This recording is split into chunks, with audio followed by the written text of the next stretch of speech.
So here's a question for you. Is India one of the most equal societies on Earth, or is it actually more unequal now than it was under the British Empire? Now, what if I told you that there's credible data to back up both of those claims? Welcome to Econosite.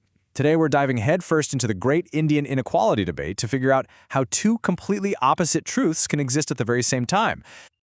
You know, when you see all the headlines about India's booming economy, the soaring stock market, the new wave of billionaires, it's pretty natural to assume one thing, right? That the gap between the rich and the poor must be getting wider. It's a really powerful narrative. But what if the data tells a completely different story? Okay, take a look at this number, 25.5. This single figure is about to turn that whole narrative on its head. It's at the absolute heart of one side of our story today. So that number, 25.5, that's India's Gini index score, according to the World Bank. And the conclusion it points to is, well, it's pretty shocking.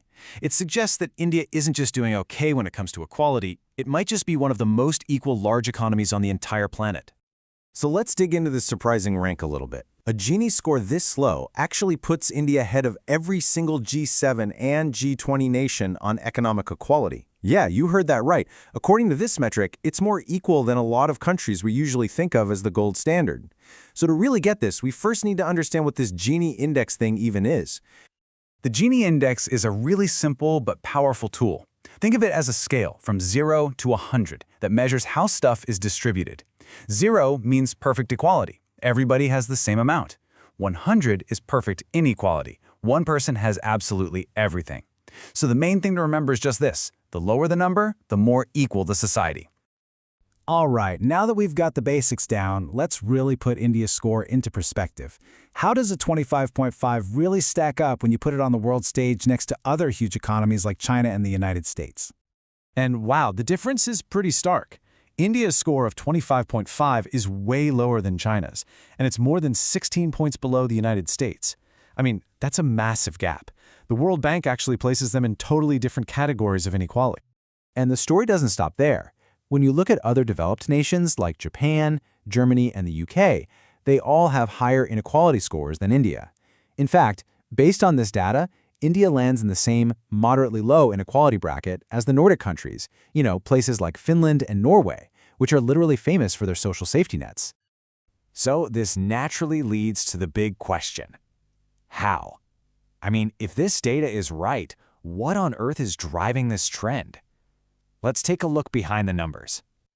Well, the people who champion this view point to this incredibly powerful three-part system. It's often called the Jam Trinity. It starts with Aadhaar, the National Digital ID system. That's linked to Jan Dhan, a massive program to open bank accounts for everyone. And those two things together make the third step possible, direct benefit transfers, or DBT, which let the government send welfare money directly to the people who need it. And the scale we're talking about here is it's immense. We're talking over 1.4 billion digital IDs, over 500 million new bank accounts. This digital plumbing is credited with saving something like $40 billion just by stopping leaks in the old welfare system. And when you add in gigantic health insurance programs on top of that, you start to see a picture of a country using technology to build this huge social safety net, which has a direct impact on the day-to-day spending power of its poor citizens. Okay, but just when you start to get comfortable with this idea of a more equal India, a powerful and completely different counter-narrative shows up. And this one tells a story not of inclusion, but of an extreme concentration of wealth at the very, very top. At the very center of this other story is a really shocking claim from the famous economist Thomas Piketty. His research led him to conclude that, and I quote, "Contemporary India exhibits even greater inequality than during the colonial era under British rule." I mean, that is a staggering assertion, and it directly contradicts everything we just saw in the Gini data. His 2024 study has a title that says it all, The Rise of the Billionaire Raj. And it argues that a tiny elite, the top 1%, has captured this huge, disproportionate share of the nation's economic growth. Using tax data, his work suggests that while the whole economy has grown, the benefits have just flowed overwhelmingly to the top. So from this point of view, India's growth hasn't lifted all boats, it's just built super yachts for a very select few. So you can see the problem this creates for policymakers, right? You've got explosive economic growth, but then you have these two totally competing visions of what that growth is actually doing. So how should a government respond to that? Well, the proposed solutions are worlds apart. On one side, you've got Piketty, who's making a classic argument for higher taxes on wealth and income. Redistribute that money to boost demand from the masses. But then India's chief economic advisor, V. Annatha Nageswaran, pushes back saying, whoa, hold on.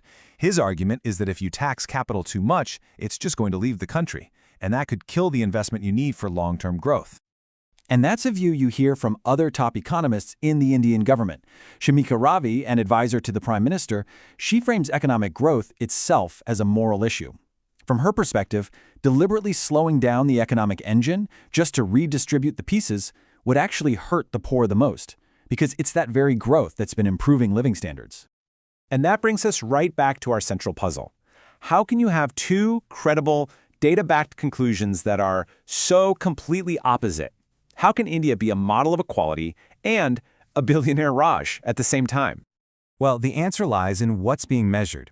It turns out the two narratives aren't actually contradictory. They're just looking at two very different parts of the economy. The World Bank's Gini index for India, it's based on consumption, what families are spending day to day. But Piketty's research, that focuses on wealth and income, so the assets people own and what they earn. And it's totally possible for welfare programs to even out daily spending, giving you low consumption inequality, while at the very same time, a tiny slice of society is accumulating massive fortunes in stocks, property, and other assets. And this leaves us with a huge question that goes way beyond India. What is the true measure of a fair economy? Is it about ensuring everyone has a decent standard of daily living, or is it about who actually owns the wealth and holds the power in a society? The answer a country gives to that question, and the metric it chooses to focus on, that will ultimately define its entire economic future.